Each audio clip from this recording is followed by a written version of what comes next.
ஓம் நமச்சிவாய. அன்பார்ந்த ஜோதிட சொந்தங்கள் அனைவருக்கும், ஜோதிடத்தை படிக்கக்கூடிய மாணவர்களுக்கும், ஜோதிடத்தின் மீது நம்பிக்கை உடைய நபர்கள் அனைவருக்கும் அன்பான வணக்கம். அதாவது இன்னைக்கு இந்த வீடியோவில் நம்ம என்ன பார்க்க போகிறோம் அப்படின்னா, ராகு கேது நுட்பமான பார்வை.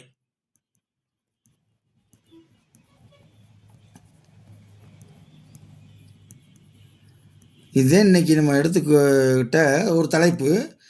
அதாவது எந்த ஒரு ஜோசியருக்கும் ராகு கேதுவை பார்க்கக்கூடிய ஆற்றல் இருந்தால் அவர் ஒரு சிறந்த ஜோதிடர் ஆவார். பொதுவாக ராகு கேது திசை வந்தாலே மோசம் அப்படின்ற மைண்டு செட்டு சில ஜோதிடர்களுக்கு ஏற்பட்டுருச்சு.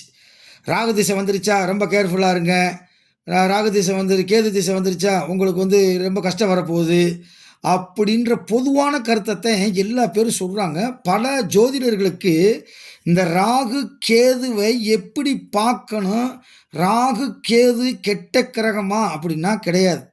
எல்லா கிரகமும் கெட்டதையும் செய்யும், நல்லதையும் செய்யும். ஒவ்வொரு ஜாதகருக்கு இந்த ராகு கேது எந்த இடத்துல எப்படி அமர்ந்திருக்கோ அதை வச்சுத்தான் நன்மையும் தீமையும் அவங்களுக்கு ஏற்படும். அதனால இந்த ராகு கேதுவை பற்றி சில பொதுவான விஷயங்களை பற்றி தான் இந்த வீடியோவில் நம்ம பார்க்க போகிறோம். அதாவது சனி பயிற்சி அன்னைக்கு பார்த்தீங்கன்னா, சனி பயிற்சி அன்னைக்கு நிறைய கூட்டங்கள் சனீஸ்வரன் கோயிலில், ஆஞ்சநேயர் கோயிலில் கூட்டங்கள் அதிகமாக இருக்கும். ஆனால் அதுக்கு என்ன காரணம் அப்படின்னா, மக்கள் சனி போய் சேர்ந்த அளவுக்கு இந்த ராகு கேது போய் சேரலை அப்படின்னு தான் அர்த்தம். இந்த சனியை விட 100 மடங்கு வெரி டேஞ்சரஸான கிரகம் எதுடா அப்படின்னு கேட்டால் ராகு. ராகுவை விட 101% பெரிய கிரகம் எதுடா அப்படின்னு கேட்டால் கேது.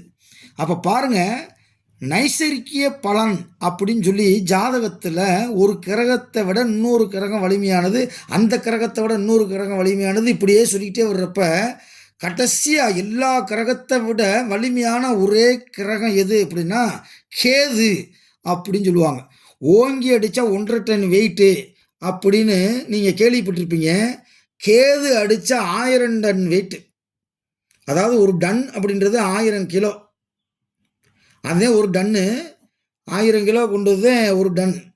ஆனால் 1000 டன் கொண்ட அடின்னா பாருங்க எத்தனை, 1000 × 1000 பெருக்கிக்கிங்க, அவ்வளோ அட்டி விழுகக்கூடியதே இந்த கேதுங்க. அதனால் இந்த கேது பயிற்சி, ராகு கேது பயிற்சிக்கெல்லாம் நம்ம ரொம்ப பெருசாக கண்டுக்கிறாததுக்கு காரணம், இந்த ராகு கேதுவை பற்றி நமக்கு தெரியலேன்னு அர்த்தம். மக்களுக்கு சனி பகவான் போய் சேர்ந்த அளவுக்கு இந்த ராகு கேது போய் சேரலை. ரைட். இப்போ பாங்க, அதாவது இந்த ராகு கேதுனாலே பெரும்பாலும் அது கெட்டது தான் செய்யும் அப்படின்றது கிடையவே கிடையாது. இந்த 2 கிரகத்துக்கு பேர் பிரம்மாண்ட கிரகம் அப்படின்னு பேருங்க. பிரம்மாண்ட கிரகம் அப்படின்னா என்ன அர்த்தம்னா, ஒருத்தன் பெரிய பிரம்மாண்டமாக வந்துடுவான். இந்த ராகு கேது நல்ல ஸ்தானத்தில் அமர்ந்து நல்ல பார்வை பெற்று ஸ்தான பலம் பெற்று இந்த ராகு கேதுக்களுடைய பொசிஷன் அது நல்லபடியாக அமைஞ்சிச்சுன்னா அந்த திசை புத்தி காலங்களில் பிரம்மாண்டமான வளர்ச்சி அடையும் அப்படின்னு. சூப்பர் ஸ்டார் ரஜினிகாந்தோடைய பிரம்மாண்ட வளர்ச்சிக்கு காரணமே ராகு தான். இந்த ராகு அவருக்கு அமைஞ்ச விதம் மிக பிரம்மாண்டமாக போச்சு. அம்மையார் ஜெயலலிதாவுக்கு பிரம்மாண்டத்தை கொடுத்த அரசியலும் இந்த ராகு தான். பண்டித ஜவஹர்லால் நேருவுக்கும் பிரம்மாண்டமான அவரை சொல்லும்போது சொல்லுவாங்க, அவர் வீட்டு வாசலில் 4 வாசல்லையும் 4 கார் நிற்கும் அப்படின்னு சொல்லி. அந்தளவுக்கு பிரம்மாண்டத்தை கொடுத்தது ராகு தான். அப்போ பிரம்மாண்டம் என்பது ராகு கேது நல்லா அமைஞ்சா உயரத்தில் கோபுரத்தில் வைத்து விடும். நல்லா கேட்டுக்குங்க, ராகு கேது நல்லா அமைஞ்சிருச்சுன்னா அவனை கோபுர உச்சியில் கொண்டு போய் வச்சிடும். அதே நேரத்தில் ராகு கேது சரியாக அமையலை அப்படின்னா மண்ணுக்குள்ள குழியை 200 அடி தோண்டி மனுஷனை வச்சு உள்ளே வச்சு மேலே மண்ணை போட்டு மூடிடும். இந்த ராகு கேதுக்கு 2 குணம்தான் இருக்குது. இந்த நிறைய பழமொழியை கேள்விப்பட்டிருப்பீங்க, இந்த ஜோதிட பழமொழி. ராகுவை போல் கொடுப்பவனும் இல்லை, கேதுவை போல் கெடுப்பவனும் இல்லைன்னு.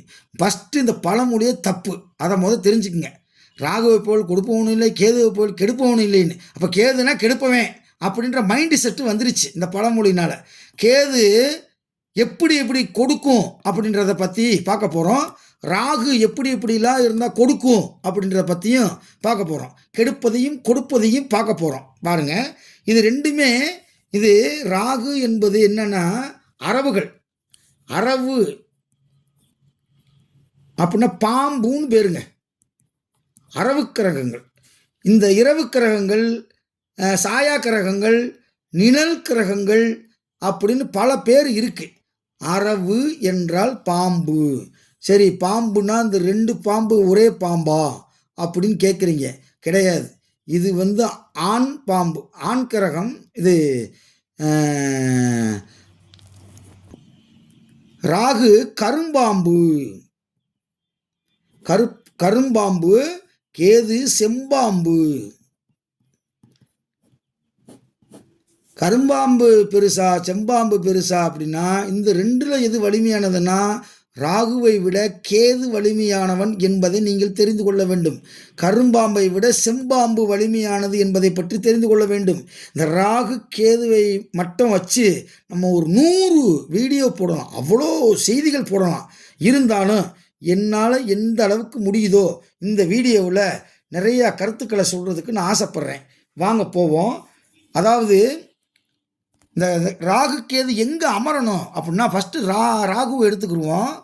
இந்த ராகு மேசம், ரிஷபம்,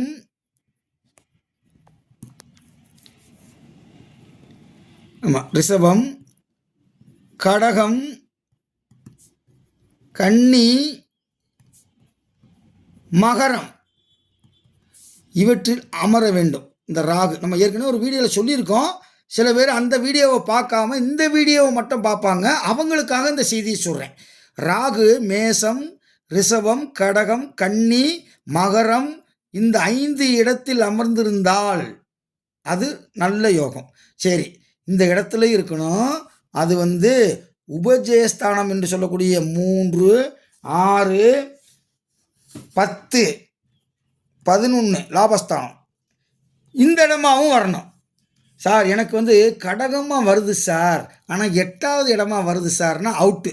சார் எனக்கு கன்னியாக வருது சார், கன்னியில் ராகு இருக்குது சார், நீங்கள் ராகு அங்கே இருந்தால் நல்லது சொன்னீங்களே சார், ஆனால் ராகு அங்கே 12வது இடத்துல வருது சார்னா அது அவுட்டு. சார் எனக்கு மேசத்தில் ராகு உட்காந்துருக்கேன், அந்த ராகு எனக்கு 6ஆம் இடமாக வருது சார் அப்படின்னா அதுவும் ஒரு மிகச்சிறந்த ஒரு பலனை எப்போதும் தருவது இல்லை. ஃபஸ்ட்டு தெரிஞ்சுக்குங்க. அப்போ உபஜயஸ்தானமாக இடமாக வர வேண்டும். லக்கணத்திலிருந்து 3ஆம் இடம், 6ஆம் இடம், 10ஆம் இடம், 11ஆம் இடமாக வர வேண்டும். அந்த இடத்தில் மேசம், ரிஷபம், கடகம், கன்னி, மகரமாக வர வேண்டும். அப்படி அமர்ந்து அதுக்கு கேந்திரத்தில் 1, 4, 7, 10 ஏதாவது ஒரு கிரகம் இருந்தால் அது பர்வத ராஜயோகம்னா, பூமேடை தண்ணில் படுத்துறங்கும் பர்வத ராஜயோகம். அப்படின்னா என்ன அர்த்தம்னா அவனுடைய வாழ்க்கை எப்படி இருக்கும்னா மேடையில் பூவை போட்டு அழகாக படுத்து தூங்குவான்டா, அப்படி ஒரு ராஜ்ய வாழ்க்கைடா அவனுக்கு அமையும்ன்றான். புரியுதா உங்களுக்கு? அப்போ இந்த இடமா வரணும், இந்த லக்கணத்துலேருந்து 3, 6, 10, 11 வரணும். அப்படி அதிலிருந்து ராகு நிற்கக்கூடிய இடத்துலேருந்து 4ஆம் இடம், 7ஆம் இடம், 10ஆம் இடத்துல ஏதாவது ஒரு கிரகம் இருந்தால் அது மிகச்சிறந்த ராஜயோகம் அமைப்பு. இப்போ சொல்லுங்கள், ராகு உங்களுக்கு கெடுப்பாரா? கொடுப்பாரு. அந்த திசாபுத்தி நடைமுறைக்கு வந்துருச்சுன்னா இந்த அள்ளிக்கன்னு சாக்கு நிறைய அள்ளி கொடுத்து தொழிலை ஓஹோன்னு ஆக்கிடுவார். அந்த நேரம் ஒருத்தர் வீடு கட்டுறேன் அப்படின்னா பிரமாண்டமாக வீடு கட்டுவான். அந்த நேரம் ஒரு போஸ்டிங் போகிறேன் அப்படின்னா பிரமாண்டமான பதவிக்கு போய் சேருவேன். அந்த நேரம் ஒருத்தர் அரசியலில் ஈடுபடுறாருன்னா பிரமாண்டமான பதவி கிடைக்கும். எம்எல்ஏ சீட்டுக்கே கஷ்டப்படுவார், டக்குன்னு எம்எல்ஏ சீட்டுக்கு கிடைச்சி அவர் மந்திரி ஆகிடுவார். இதெல்லாம் இந்த அமைப்பு தான் பிரமாண்டத்தை கொடுக்கக்கூடிய அமைப்பு. அதை தெரிஞ்சுக்கிறேன்னா ஓகேவா? அதே இது பார்த்தீங்கன்னா 4ஆம் இடத்துல கேது அமர்ந்தால் சொந்த வீடு அமையாதுங்க. நான் 1000கணக்கான ஜாதகம் பார்த்துருக்கேன். 4ஆம் இடத்துல கேது இருந்தால் அவங்க பேரில் சொத்து இருக்கும். இப்போ நேற்று கூட ஒருத்தர் பார்த்தேன், அவர் திருச்சிக்காரரு, சிங்கப்பூரில் மலேசியாவில் இருக்கார். அவர் ஜாதகத்தை கொடுத்தாரு, உங்கள் பேரில் சொந்த வீடு இருக்காதேன்னு கேட்டேன். ஆமாம் சார்ட்டார். ஆனால் அவருக்கு 4 பெட்ரோல் பேங்கு, லார்ஜு நிறைய இருக்குது. பாருங்கள், இத்தனை பேர் இருக்குது, அவர் பேரில் சொந்த பேர் இல்லை. அப்போ 4ஆம் இடத்துல கேது இருந்து கூடையே மாந்தி இருந்தால் சுத்தமாக வீடு இருக்காதுடான்றேன். சுத்தமாக வீடு இருக்காதுன்னு இது யார் சொன்னது? புலிப்பாணி சித்தர் சொல்கிறார். 4ஆம் இடத்துல கேது இருந்து கூட மாந்தி சேர்ந்துட்டா குடியிருக்க குச்சி இல்லை என்றார். கேளப்பா இன்னும் ஒரு புதுமை கேளு, கெடுதி செய்யும் செம்பாம்பு நாளி நிற்க. இதுக்கு ஒரு விளக்கத்தை சொல்லிடுவோம் பாருங்க. உதாரணத்துக்கு நம்ம மீன லக்கணமாக எடுத்துக்கிடுவோம். அப்போ 4ஆம் இடம் என்பது மிதுனமாக வரும். இங்கே செம்பாம்புனா என்னென்ன கேது. உதாரணத்துக்கு தான் போடுறேன், அதுக்காக நீ மீனத்தவே இதை பண்ணக்கூடாது. மிதுனத்தில் 4ஆம் இடமாக வந்தால் அப்படின்னு எடுக்கக்கூடாது. இது பூராமே உதாரணம். உங்கள் லக்கணம் எங்கே இருக்கோ அதுலேருந்து 4ஆம் இடம் எந்த இடமா இருந்தாலும் சேர்த்தேன். அங்கே கேது இருந்தால் அவங்களுக்கு புலிப்பாணி சித்தர் ஒரு பாட்டு எழுதுகிறாரு. கேளப்பா இன்னும் ஒரு புதுமைகள் கெடுதி செய்யும் செம்பாம்பு நாளில் நிற்க. சீலப்பா ஜனித்த மனை சுத்த பாலாம். இப்படி 4ஆம் இடத்துல ஒரு பிறந்த பையனுக்கோ பொண்ணுக்கோ 4ஆம் இடத்துல கேது இருக்கிற மாதிரி பிறந்துருச்சு அப்படின்னா அவன் பிறந்த போது குடியிருந்த வீடு பாழாய் போகும்ன்றார். அந்த வீடை 60 லட்ச ரூபாய்க்கு போகிற விட 45 லட்சத்துக்கு விற்றுட்டு ஓடியே போயிடுவேன்றார். அந்த வீட்டில் குடியிருக்கவே முடியாதுறான்றார். ஒரு பையனோ பிள்ளையோ பிறந்துருச்சு, பிறந்தப்போ 4ஆம் இடத்துல கேது இருக்குது, முடிஞ்சு போச்சு. அவன் பிறந்த வீடு பாழாய் போகும். ஜென்மனுக்கு கிரகம் உண்டு விதியும் தீர்க்கம்னார். விதி நல்லா இருக்கும்டா. கூலப்பா குளிகனுமே சேர்ந்து நிற்க. குளிகன்னா யாரு? மாந்தி. இந்த மாந்தி சேர்ந்து நின்றால் குடியிருக்க குச்சி இல்லை, கறவை இல்லை. ஆளப்பா அன்னைக்கு தோஷம். 4ஆம் இடத்துல கேது இருந்து கேது திசை வந்தால் அம்மா ஃபஸ்ட்டு கண்டம் உண்டு. அம்மாவுக்கு கண்டம் சேரும்ன்றான். அம்மாவுக்கு தோஷம். அத்திடத்தில் அறவுக்கு சாந்தி செய்யே. சாந்தினா அறவுக்கு சாந்தி செய்யினா நீ போய் ராகு கேது தோஷத்தெல்லாம் நிவர்த்தி செஞ்சால் அது போகும்டா. அப்படி நீ வாட்டுக்கு ஒன்றும் செய்யாமல் இருந்திருந்தேன்னா அந்த நேரத்தில் அம்மாவுக்கு உயிர் ஆபத்து ஏற்படும்ன்றான். இப்போ கோச்சாரத்தில் கேது 4ஆம் இடத்துல இங்கே வருதுங்க. கோச்சாரத்தில் சனி இங்கே வருது. கேது 4ஆம் இடம் மிதுனத்தில் இருக்குது. கோச்சாரத்தில் 4ஆம் இடத்துல இங்கேயோ கோச்சாரத்தில் சனி வரும் காலங்களில் தாய்க்கு உயிர்கண்டம் ஏற்படும். நல்லா தெரிஞ்சுக்குங்க. கேது இப்படி 4ஆம் இடத்துல இருந்து கோச்சாரத்தை பாருங்கள். கோச்சாரத்தில் எப்போ சனி 4ஆம் இடத்துக்கு வருதோ அதுதான் தேதி. அந்த தேதியை நீங்கள் குறித்து கொடுத்துடலாம். அம்மாவை ரொம்ப கேர்ஃபுல்லாக பார்த்துக்கப்பா, அந்த நேரத்தில் அம்மாவுக்கு உயிர்கண்டம் ஏற்படும் அப்படின்னு சொல்லுங்கள். கரெக்டாக அந்த நடந்து முடிஞ்சதுக்கப்புறம் நீங்கள் தான் அவருக்கு பெர்மனண்ட் ஜோசியராக மாறிடுவீங்க. போக மாட்டார், முன்னாடியே கரெக்டாக சொன்னாருன்னு சொல்லி. இதெல்லாம் இருக்குது. அதே மாதிரி பாருங்கள், அடுத்து ராகு கேதுவுக்கு வீடு கொடுத்தவன். ராகு கேதுவுக்கு வீடு கொடுத்தவன் ஆட்சியாகவோ உச்சமாகவோ இருந்தால் அது ராஜயோகமாகும். அப்போ இவ்வளோ விஷயத்தை பார்க்கணும். ராகு கேதுவை மட்டும் பார்க்கக்கூடாது. அவர் இருக்கக்கூடிய இடம் லக்கணத்திலேருந்து எத்தனாவது இடத்துல இருக்குது, அவருக்கு வீடு கொடுத்தவர் எங்கே. இப்போ பாருங்கள், இது யார்? புதன். இதவே வச்சுக்கிடுவோம் உதாரணத்துக்கு. இப்போ ராகுவுக்கு வீடு கொடுத்த கேதுவுக்கு வீடு கொடுத்த புதன் நீசமாயிட்டார் அப்படின்னா இந்த கேது வலு இழந்த கேது. அப்போ கேது திசை கேது புத்திரெல்லாம் வச்சு செய்ய போகிறாருன்னு அர்த்தம். மைனஸ் கேது. நீங்கள் ப்ளஸ் கேது மைனஸ் கேது அப்படி ஞாபகத்தில் வச்சுக்கோங்க. இது ப்ளஸ் கேதுவா மைனஸ் கேதுவானா இது மைனஸ் கேது. ராகுக்கு வீடு கொடுத்தவன் புதன் நீசம். சரி, இப்போ புதன் இங்கே இருக்கார் பாருங்க. புதன் 6ஆம் இடத்துல இருக்கார், அப்பையும் அவுட்டு. அப்போ புதன் எங்கே இருக்கணும்? புதன் இங்கே 7ல் இருக்கணும். புதன் கேந்திரத்தில் மூலத்திரிகோணத்தில் ஆட்சி பெற்று அமர்ந்திருக்கிறார். அப்படின்னா இந்த கேது நல்ல கேது, ப்ளஸ் கேது. அப்போ நல்லது செய்ய போகுது. கேது புத்தி கேது திசையில் அது 4ஆம் இடத்தினுடைய காரகத்துவங்கள். வீடு வாகனம் வாங்குவார், தாய்க்கு உடல் ஆரோக்கியம் நல்லா இருக்கும், எல்லாமே ப்ளஸ் கேதுவாக எடுத்துக்கிறணும். ப்ளஸ் கேது மைனஸ் கேது அப்படி போட்டுக்குங்க, ஒரு ஞாபகத்துக்காக சொல்கிறேன்.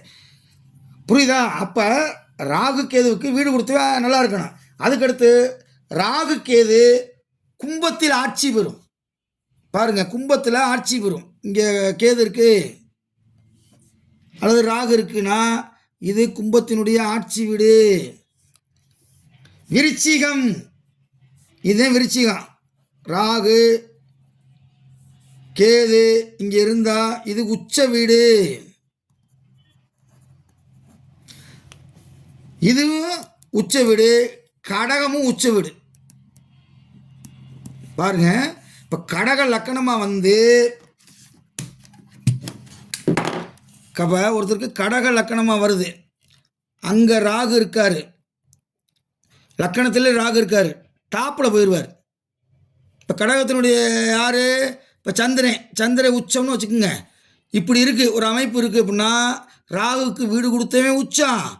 3 இடத்துல லக்கணத்தில் ராகு இருக்கலாம். மேஷம், ரிஷபம், கடகம். இங்கே லக்கணத்தில் ராகு இருந்தால் மிகச்சிறப்பு. பெரும்பாலும் வேறு எந்த இடத்துல ராகு இருந்தாலும் சிறப்பு இல்லை அப்படின்னு அர்த்தம். அப்போ ராகு எங்கே இருக்கணும்? மேஷம், ரிஷபம், கடகம் 3 லக்கணமாக வந்து அந்த லக்கணத்தில் ராகு இருந்தால், இதெல்லாம் மூல நூலில் இருக்குது. ராகு இருந்துச்சுன்னா அந்த ராகு ப்ளஸ் ராகு, பிரம்மாண்ட ராகு, சூப்பராக இருக்கும், வாழ்க்கை வந்து சிறப்பாக இருக்குன்னு அர்த்தம், வேறு ஒன்றும் கிடையாது. அப்போ இது சிம்ம வீட்டில் பகையாகும். இங்கே ராகு இருக்குது, அப்போ இங்கே ராகு கேதுல பகை. அப்போ ராகு கேதுவுக்கும் ஆட்சி வீடு, உச்ச வீடு, நீச வீடு எல்லாம் இருக்குது. இங்கே விருச்சிகத்தில் உச்சம் சொன்னேன். அப்போ இதிலிருந்து 7வது வீடு நீசமாயிரும். 1 2 3 4 5 6 7. அப்போ இங்கே ராகு கேது நீச்சம். சார் இப்போ தானே சார் சொன்னீங்க லக்கணத்தில் ராகு இருந்தால் நல்லதுன்னு. லக்கணமாக வந்து ராகு இருந்தால் நல்லது, இல்லாட்டி கெட்டது, அவ்வளோதான். அப்படி வச்சுக்கோங்க, நீசம்னு அர்த்தம். இந்த ராகு கேது மைனஸ் ராகுவாக வந்துருச்சு அப்படின்னு வச்சுக்கோங்க. இருக்கக்கூடாத இடத்துல இருந்துருச்சு. வீடு கொடுத்தவன் 6 8 பண்ணல மறைஞ்சிட்டான், அல்லது வீடு கொடுத்தவன் நீசமாகி போயிட்டான். சுபருடைய பார்வை கிடையாது, குரு சுக்கிரன் பார்வை கிடையாது, சனி செவ்வாய் 2 சேர்ந்து பார்க்குது அப்படின்னு ஒரு கொடூரமான பெரிய மைனஸ்ன்னு போட்டுக்குங்க. அப்போ பெரிய மைனஸ். அப்போ அப்படி நேரத்தில் என்னடா வரும்னா ஊர் பகையாகும். திடீர்னு ஊர் பகையாகும், உறவு பகையாகும், பணிபுரியக்கூடிய இடத்தில் பகையாவார்கள். உடனே இந்த திசை புத்தி நடைமுறைக்கு வந்துருச்சுன்னா விரக்தி, வெறுப்பு,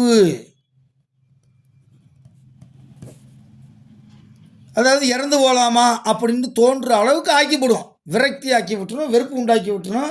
திரவிய நாசம்ட்டான், காசு பணம் எல்லாம் இழந்துருவாடா அப்படின்ட்டான். இருக்கக்கூடாத இடத்துல இருந்தால் என்ன செய்யும் அப்படின்னா ஊர் பகை வரும், உறவு பகை வரும், மனைவி பகை வருவாள், பணிபுரியக்கூடிய இடத்தில் பணி வரும், விரோதம் வரும், இதனால் திரவியம் நாசமாகும்ட்டான். அப்போ இதெல்லாம் வந்து நம்ம வந்து பார்க்கணும். இதெல்லாம் பார்த்துட்டு தான் நம்ம வந்து நல்லது செய்யக்கூடியது. அதுக்கடுத்து பார்த்தா இப்போதே ஒருத்தர் பார்த்தேன், ராகுவோட குரு சேர்ந்தால் நல்லதான். உலகத்தில் எந்த புத்தகத்தில் இருக்குது இந்த செய்தி? தப்பாக சில பேர் சொல்கிறாங்க. ராகு கேதுவோடு எந்த சுபக்கிரகம் சேர்ந்தாலும் அவன் கெட்டவன், முடிஞ்சு போச்சு. இப்போ குரு தன்னுடைய வலிமையை இழக்கிறாள். எனக்கு சொல்லித்தரப்பே என்னுடைய குருநாதர் என்ன சொல்லி கொடுத்தாரு? குருவின் பிடியில் ராகு இருக்கிறதா, ராகுவின் பிடியில் குரு இருக்கிறதான்னு கேட்டார். என்னைக்குமே ராகு கேது கூட சேர்ந்த சுபர்கள் அசுபர்களாக மாறிவிடுவார்கள், முடிஞ்சு போச்சு. ராகுவோட சுக்கிரன் சேர்ந்தாலும் அவுட்டு, கேதுவோட சுக்கிரன் சேர்ந்தாலும் அவுட்டு, ராகுவோட குரு சேர்ந்தாலும் அவுட்டு, கேதுவோட குரு சேர்ந்தாலும் அவுட்டு. அப்போ வீடு அதுதான் இதோட சிறப்பு. அப்போ இதெல்லாம் நீங்கள் பார்த்துக்கிறேன்னு பெரும்பாலும் பெரிய துன்பம் 6 8 12 ராகு கேது அமர்ந்து திசாபுத்தி நடைமுறைக்கு வந்துட்டால் பெரிய துன்பத்திற்கு ஆளாவார்கள். சிறைச்சாலை செல்வது, ஆயுள் கைதியாவது, சொத்தை இழப்பது, ஜெயிலுக்கு போவது, செய்யாத தவறுக்கு பழி வாங்குவது எல்லாமே இதுதான். அப்போ எல்லா கிரகமும் நல்லது செய்யும், எல்லா கிரகமும் தீமை செய்யும் என்பதை நீங்கள் வைத்து கொள்ள வேண்டும். கேது நன்மை தரக்கூடிய இடங்கள் எதுவும் தெரியுமா? கும்பம், சனி, மீனம், இந்த 3 இடத்துல கேது இருந்து உபஸ்தயஸ்தானம் 3, 6, 10, 11 வந்துட்டா டாப்பில் போயிடும். கேதுக்கு மட்டும் அப்படி ஒரு சிறப்பு இருக்குது. அதனால் இன்னும் நம்ம நிறைய இதை பற்றி வீடியோ நிறைய போடலாம். ராகு கேதுவுக்கு மட்டும் நீங்கள் பலன் பார்க்க தெரிஞ்சிட்டீங்க அப்படின்னா நீங்கள் ஒரு மிகப்பெரிய ஜோசியர் என்பதை இந்த உலகம் அறியும். ராகு கேதுனாலே மோசமான கிரகம் அப்படின்னு நினச்சிடாதீங்க. இது ஒரு பிரம்மாண்ட கிரகம். அதனால் இது எப்படி இருந்துச்சு இந்த வீடியோ அப்படின்றத நீங்களாம் கமெண்டில் போடுங்க. நீங்கள் வேறு என்ன தலைப்பில் போட விரும்புகிறீங்களோ சொல்லுங்கள், அதை நான் போடுறேன். அதனால் நம்ம இப்போ வகுப்பு அடிப்படை வகுப்புகள் நடத்தி கொண்டிருக்கிறோம். ஆன்லைனில் உயர்நிலை வகுப்பு நடத்திக்கிட்டு இருக்கோம். 100 கேள்விகளுக்கு எப்படி விடை காண்பது, இந்த 100 கேள்விக்கு மட்டும் விடை கண்டுபிடிச்சிட்டோம்னா வேறு எதுவுமே நமக்கு தெரிய தேவையில்லை. இந்த ஜோதிடத்தில் பிரமாண்டமாக நீங்கள் தொழில் செய்யலாம். அது ஒரு வகுப்பு நடத்திக்கிட்டு இருக்கோம். விருப்பமான நண்பர்கள் நீங்கள் தொடர்பு கொள்ளுங்கள். முறையாக ஜோதிடத்தை படித்து கொள்ளுங்கள். அங்கே ஒரு வீடியோ இங்கே ஒரு வீடியோ பார்த்தால் ஜோதிட ஞானம் உங்களுக்கு ஒருபோதும் வசமாகாது என்று சொல்லி நன்றி கூறி விடைபெறுகிறேன். ஓம் நமச்சிவாய.